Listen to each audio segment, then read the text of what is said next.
welcome to another tutorial with me, Punkamo Andy. So today's tutorial is going to be all about potions and the Brewing Stand. With this tutorial I will be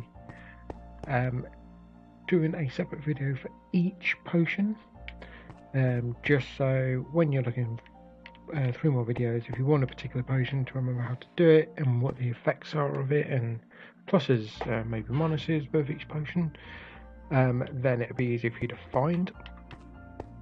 The intro for each of the individual videos is going to be the same, because I'm going to cut it and stick it together per potion, and at the end of the this mini series of tutorials about the potions, there will be a full length one with every single potion on. Okay, so let's jump into it. So first things first is the basics for brewing potions. So what you are going to need to build a basic potion is you are going to need a brewing stand. Now there are one of two ways to get a brewing stand. That is, you can find it within the world and actually generated with villagers that have clerics in. It is incidentally the workstation for a cleric as well. So if you need clerics, you can craft a brewing stand. To craft a brewing stand though, you're going to need 3 cobblestone and 1 blaze rod in this formation in the crafting table. Now with the brewing stand, to power the brewing stand, it will only take 1 type of fuel, and that is blaze powder. And the crafting and the UI for the user interface for the brewing stand looks a bit like this. Your blaze powder would go in there, which is the fuel. When you do put one in, I'll just show you, if I do put this one in, it will charge up and go down over time. I can never remember how many uses it has, but it will go down over time, and you can stack up to 64 in there, and it will just take one at a time. Next thing you're going to need is water bottles. So first of all, you're going to need a glass bottle. Now with glass bottles, you will need, there are once again one of 2 ways to get glass bottles. One has a mock drop from a witch, which also can sometimes drop potions and water bottles as well. But for the glass bottle, if you're crafting it, you're going to need 3 bits of glass, and you'll in return get 3 glass bottles. Now to fill the glass bottles, you will either need to find yourself a water source or a cauldron filled with water. I believe you get 3 uses of out of a cauldron before it drains, whereas water source will just keep refilling. Myself, I always go for the water source. Now we will move on to the bases. Once you've got the the other type that you would need from the glass bottle is Dragon's Breath. Now the Dragon's Breath, that is only obtainable whilst fighting the Ender Dragon. So the Ender Dragon will need to be alive to fight it. All you'd need to do is, when the Ender Dragon breathes over you and he's behind the purple mist, is to right click on the ground where the purple mist is, and then you'll collect Dragon's Breath in the bottles. Certainly just a bit of a thing here. When you get to the end and get to the end cities, you can pick up dragon's heads from the ships. You've got stable ones there, but if you put a redstone signal into one, it will move like that. Just giving you a bit of information. And also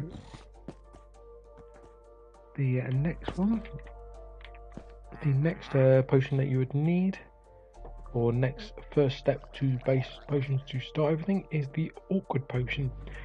Now the awkward potion is the one that you would need to craft every single potion apart from the potion of weakness. To make the awkward potion, I have done this the wrong way around, so give me 2 seconds. Let's fix this.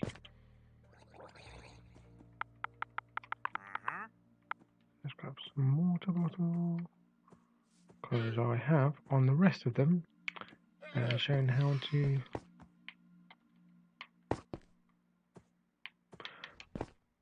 do it in the crafting grid. It's a bit easier. So get rid of you, put you there, put you there. So you will need a water bottle in there. Just you can go up to 3. You can then put 1 in at a time. Obviously, you don't have to keep exiting if you're in survival and you've got 3. You just shift them into your inventory, and then when level water in there, that will then turn all of these once it's used into the awkward potion. Next is the mundane potion. Now this you don't need to craft, but it can be converted to a potion of weakness. The mundane potion has 0 effects and is a pretty much useless potion, to be honest. All of these items will convert a water bottle into a mundane potion. So you've got spider eye, ghast tear, rabbit's foot, sugar, glistening melon, blaze powder, magma cream, and redstone. Incidentally, these ingredients with a awkward potion actually make the potions. The next thing I'm going to talk about is the undead mobs. The reason I'm going to talk about these before we move on to the potions is because in each video I will be not in each video, but in some of the videos I will be talking about the undead mobs because they have the reverse effect on some of the potions. So what could harm you will kill a undead mob, but what harms you will also heal an undead mob, as per se. So the undead mobs are as follows. So you've got the drowned, the stray, the husk, the phantom, the skeleton horse, the wither skeleton, the wither.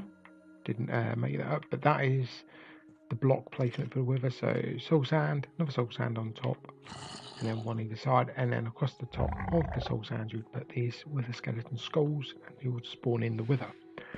The zoglin, the zombie horse, which I've never seen spawn in survival, and I don't believe it naturally spawns. It might do, I've just never seen it in survival. The zombie villager, and the zombified piglin, or some of the regulars, and I still occasionally call it a zombie pigman.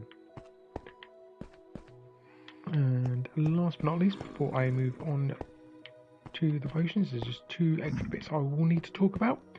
So you've got the different tipped arrows. This one happens to be the arrow of fire resistance. To craft these, you would need your chosen potion surrounded by 8 arrows, and you'll get 8 of the arrows tipped with the potion effects. So what would happen is if you were to shoot that arrow, the selected target will become temporarily so this one's 22 seconds, but will become temporarily affected by the potion, as though they have taken the potion. And last but not least is the fermented spider eye, which is crafted to reverse the effect of some potions. You will need a crafting grid, although I do think you can actually do this on yourself. Let's have a look. Can you do it without the crafting grid? Don't believe you need a crafting table, you can just do it on yourself. Let's have a look, because it is only a 3 and only uses 2x2 area. Yeah, so you can craft it on yourself. And like I say, that will also reverse the effect of some potions. On a quick side note, with the dragon's breath, that is used to make lingering potions, and gunpowder is another ingredient that you will use that will create splash potions. And the third ingredient that you can add to a brewing stand is redstone to increase the third ingredient is redstone, which increases the length of a potion, and you also have glowstone, which increases the level of the potion. So in some potions you'll have a higher level, as you would have the length. So I'm going to jump on gonna do a quick ending here and then talk about each individual potion in each video, and then you'll get to the end. And now we're on to our final potion, the potion of weakness. So this potion does not require the awkward potion. It requires either just a plain water bottle, or you can also use the mundane potion to create this one. So what you'll need is mundane or awkward potions across the bottom, and then the fermented spider eye in the top. And you'd also need your blaze powder on the stand there to fuel the furnace. The brewing stand. I'm surprised I've not really called them Bunsen burners throughout all these recordings, to be honest, because that's the way I see it. The potion itself is different on both Java and Bedrock, like some of the others. So I will throw those figures to you in a few seconds. The potion itself does have a gunpowder splash variant using gunpowder, and a lingering potion using dragon's breath. To keep your potions across the bottom and either add the gunpowder or the dragon's breath in the top slot. So where you see the fermented spider eye right now, and that will create the variants of the potions. So the potion of weakness reduces melee damage on Java by 4 and 1 on Bedrock for 1 minute 30. This can be extended to 4 minutes. The most common use with the potion of weakness is to cure zombie villagers. So what you would do is throw a splash potion of weakness at a zombie villager, and then feed that zombie villager a golden apple, which will cure the villager and will also give you reduced trades at the same time. As long as they are then linked to a workstation and a bed, you will get them trades. And that is all for the potion of weakness. Okay, well, thanks for watching the video, and I hope you subscribe and enjoying this content. Don't forget to like, share and subscribe, and don't forget to check out my other tutorials, my Let's Play and my Twitch channel, which is twitch.tv/punkamoandy, where I will be streaming every Monday at 8 PM UK time. I will be streaming Minecraft, and then occasionally during the week I'll either do extra Minecraft live streams and occasionally some retro games. Thanks for watching, and goodbye.